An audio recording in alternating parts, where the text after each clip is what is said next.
ఆంధ్రప్రదేశ్లో ఆడపిల్లలకి రక్షణ గురించి ఆలోచిస్తే చాలా బాధాకరంగా ఉంది.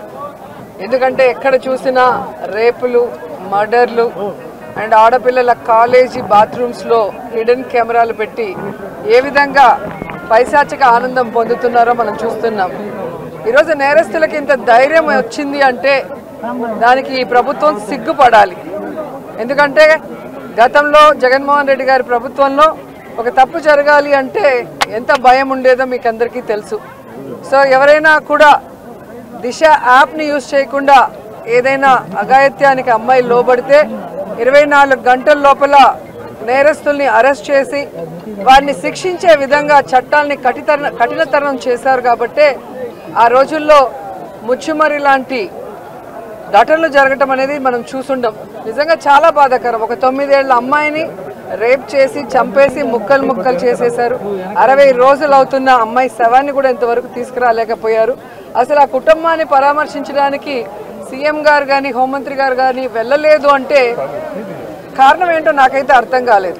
ఎందుకంటే మదనపల్లిలో ఫైల్స్ దగ్ధమయ్యాయి అనగానే డీజీపీ గారిని స్పెషల్ ఫ్లైట్లో పంపించిన వాళ్ళు ఎందుకు ముచ్చుమరికి స్పెషల్ ఫ్లైట్లో డీజీపీ గారిని కానీ లేదా సంబంధిత మంత్రి గారిని ఎందుకు పంపించలేదు నాకు అర్థం కాలేదు.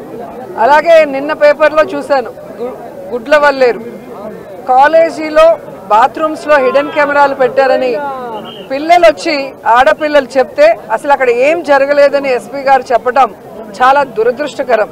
ఈరోజు 300 మంది పిల్లలు ఈరోజు న్యాయం కావాలంటూ ధర్నా చేస్తుంటే ఇప్పుడు విచారణ చేస్తామని దిగిరావటం అనేది మనమంతా కూడా గమనించాల్సిన విషయం. అలాగే ఈ ప్రభుత్వం వచ్చిన తర్వాత మీరు చూస్తే ర్యాగింగ్ భూతం ఎలా ఎక్కువైందో మనం కళ్ళారా చూస్తున్నాం. నారాయణ కాలేజీలో మెడికల్ విద్యార్థినిని ర్యాగింగ్ చేసి చంపేశారు. అలాగే కలికిరిలో జేఎన్టీయూలో విద్యార్థి ర్యాగింగ్ చేయడం వల్ల ఎలా ఆత్మహత్య చేసుకుందో గమనించాం. అంటే గత 5 సంవత్సరాలు లేని ర్యాగింగ్ భూతం మళ్ళీ ఈ ప్రభుత్వం వచ్చాక ఎలా పిల్లల ప్రాణాలు తీస్తుందో మనం గమనించాల్సిన విషయం. నేను ఈ ప్రభుత్వానికి ఒకటే చెప్పగలను, రెడ్ బుక్ రాజ్యాంగం మీద పెట్టిన దృష్టి ఇంట్రెస్ట్ పక్కన పెట్టి ఆడపిల్లకి రక్షణ కల్పించడంలో గౌరవాన్ని కల్పించడంలో మీరు ముందుండాలని కూడా వాళ్ళని కోరుకుంటున్నాను. మాట్లాడిన తర్వాత అలా అంటే ఎట్లాగా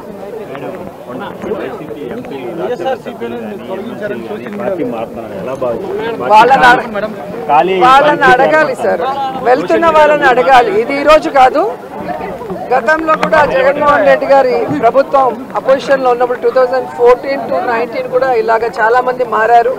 మారిన వాళ్ళు ఏమయ్యారో కూడా మనం కళ్ళారా చూసాం. సో ప్రజల చేత ఒక పార్టీ సిద్ధాంతాలు నచ్చి ఎన్నుకోబడిన